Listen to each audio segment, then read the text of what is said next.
All right. Hey, everyone. I'm with Kara Whitesell. Hey, Kara. Hey. And she's with ERA in Cincinnati. So, Kara had a cool, we just now started seeing like auctions and stuff here, and you represented a buyer at one of the houses that were auctioned. Can you tell me? And this isn't like a foreclosure auction, this is just like, Oh, there was a consumer. yeah. So, tell us about your experience and like what happened. So it was my first one in person. They've typically been online or at the courthouse. Right. And But those are all like properties that are getting foreclosed on. right. And so this was very specifically said that it was a consumer sale. Mhm. And there was a ton of interest all the time that it was on the MLS. I think every buyer I had, because it was at $0, Yeah. was like, They're oh, like, I want hey, that one. yeah, it's free. And I'm like, well, that's an auction coming up, and here's the terms. And, because it's an auction, there's, standards and stipulations that have to be met in order to participate in, so much down and things like that. So sometimes then the interest like, oh, okay, then we'll move Can on. you If I tell it? Do you remember for this specific one what it was? think it was 10% down, Like they had to bring it in like money, like like, certified funds to yeah, the or auction. like, yep. And then there was a given close date, a future close date that was actually over 30 days. But Okay. so the rest of it you could get however you needed to, but it was no contingencies. So No, how would you do an inspection? you don't. You had to do it while it was on the market. So But they you could allowed showing. okay, you could, so you would schedule probably the time for an inspector to Mhm. go through it or whatever. So Right. So for my particular buyer client, we were in there at least 3 times. wow. Because we went the first time to see it, and then we went right back to see it again, and then we went back a third time with his GC to Okay. assess cost. And so that was kind of, all we needed for because my client was actually an investor, so that's all he really needed. But yeah, so there was no contingencies, but you had so much time to close it. And so I guess you could have got financing in that way. It didn't have to be cash purchase, but you did need that. I think it was 10% down. Um, but yeah, so there was a time set, and you just came if you were Okay. interested. And the street was completely full of I cars, bet it was. Oh my, people on the yard. It was like that's why I jumped on and did a little video because I was like, this is a kind of amazing. yeah, that's so cool. And that's where I think I saw it because we're Facebook friends. I was like, what the hell is this? Where are you? Right. No, because we, have been there three prior times. And so, it's a standard residential street. And then you just go back and all of a sudden it looks like someone's having a big party. It's fun. Were there And refreshments? it's Food there? There should, if you're gonna do an auction, like have a food truck out there so people can buy. So how did it work? It was like a real auction?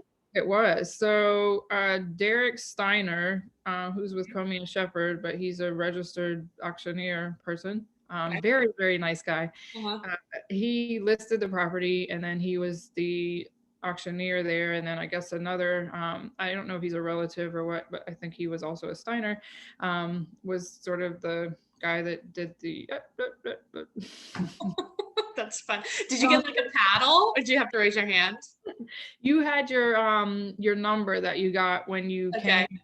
You had to pre-register your client. So if you were a realtor representing a real estate agent representing a client, then you had to pre-register them and fill out an agency for them. And if Okay. you didn't do that prior to the auction, then if you showed up with your client, you likely were not going to get paid. Really? Wow. Okay, so they had it at the certain time. Everybody shows up. Did you win? No. Oh, Kara, what happened?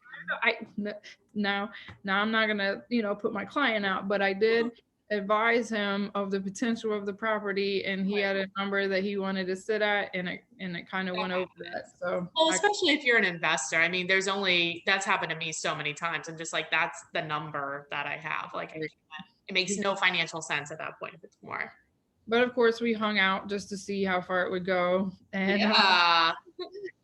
but they basically, he read all the terms that were printed also online. He verbally read them, and then they just start. And it was interesting because you would think because it was listed at $0 that they would have just maybe started at $0. I didn't really know what to expect, Uh-huh. uh, but he actually started at 180, Hmm. What were and the comps? everyone stood there. Everyone stood there? Was it too high? Yeah, like nobody wanted to start there. So everyone stood there. And then he was like 170. Start somewhere. Why would you start high? I don't know. I don't know. Maybe that's just like a tactic. I don't, because that was my first time being, so I didn't know, like I said, what to expect. And I just assumed that it would start low. And I was like, well, maybe you could pick this thing up for 150 as the auction Right, right, right.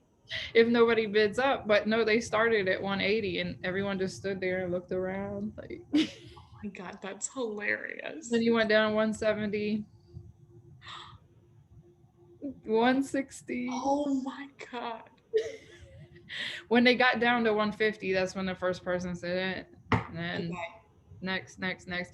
And this went on. There was probably maybe four people that raised, 4 or 5 people. I don't know because I was kind of standing in front. Yeah. Uh, but at a certain point, it just got between two people. And there was a guy over here and a lady behind me, and they were just kind of going back and forth. And it got up to like 182.5. Also, it did go above 180. Okay. And at that point, it kind of stopped. And so he was like, okay, I'm going to go inside and call the sellers. And so he goes inside and he talks to the sellers. I imagine his conversation is like, here's where it's at. Would you Yeah. take this?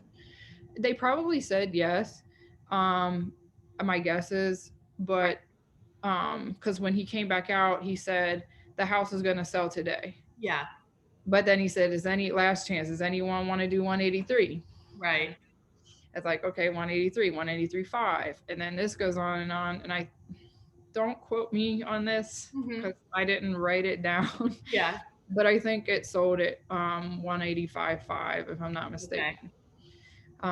And so that all happened in public on the lawn in the front of the house. Wow. And basically, when the person who bid that, they invited them into the home and basically filled out the paperwork. She paid the money down, I assume, and That was and it. ending. So I imagine because huh.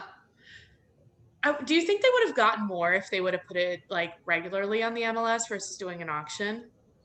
That is a good question. My thought is yes.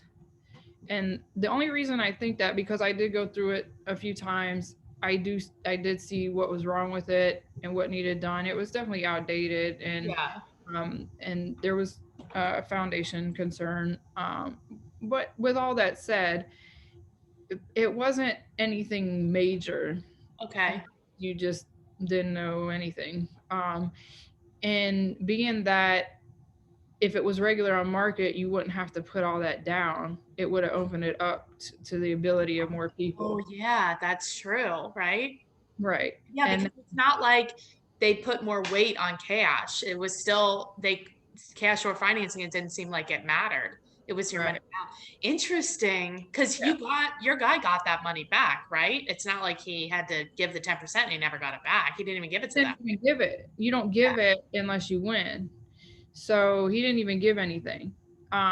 But the point, if it had been on market regular, and you didn't need that down, right. finance the whole thing or pay cash or whatever, you definitely would have been in multiple offers. Right. Absolutely. And Interesting. that probably would have drove it up. Yeah, Uh, even more. Right. it might have landed, in the 190, 199. Huh. 200 wouldn't even have been a bad price. Now, if you're going to do that and fix it and live in it or rent it, that would have still been a good price. Flip wise, probably 190 might be your top, but Right. Huh. I don't know either because Monroe is currently wildfire. So, Oh. You never know, right? It right. goes up to 400. No, I'm just kidding. Right. Exactly. Because everybody there's a ton of interest in Monroe and there's little to no inventory. So, yeah, you could have probably went way higher than we even think comp wise. Right. That's such a fun experience. I like it. Well, if somebody has a referral for you in Cincinnati, what's the best way to get a hold of you? Probably my phone number, which is All super right. Give easy. us It's your digits, girl. 513 513 8225. It's Love so simple. My 4-year-old knows it by heart. And I think one day I'll probably get jail calls because people know the number. Um, So so if you're in jail, please.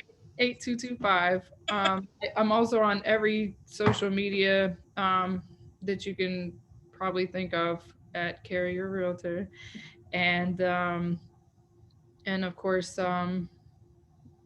through ERA website as well.